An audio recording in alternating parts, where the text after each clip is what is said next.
So last night we told you about a weird court hearing. It was supposed to be routine for the Long Island serial killing suspect, Rex Heuermann, but it was weird because his wife, for the first time, decided to come to a hearing. Okay, and she's struggling financially, understandable, right? But she showed up in a Mercedes, and she was surrounded by a documentary crew. That was all strange.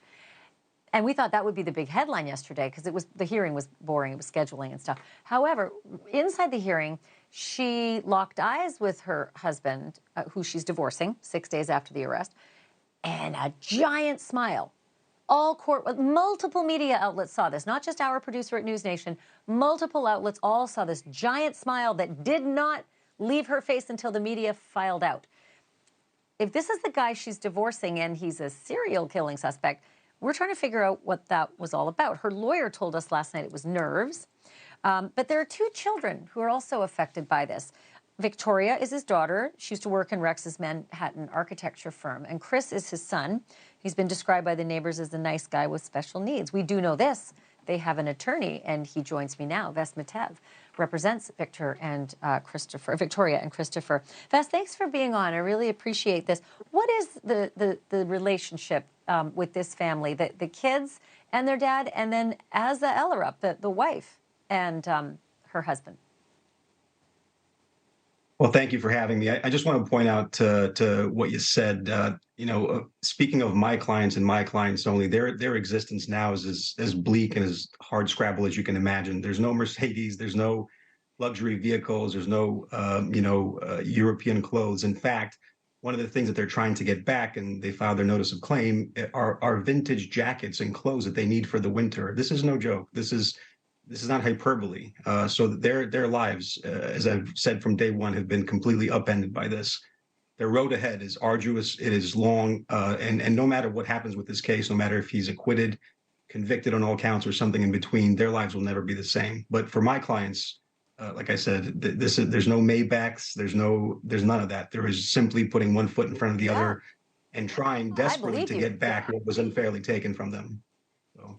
I believe you that they're struggling out there in that little house because he was the breadwinner, and they said all along, we don't have any income now. So the Mercedes threw us all off. So what's the relationship between Christopher and Victoria and their dad? Have they visited? Have they spoken to him?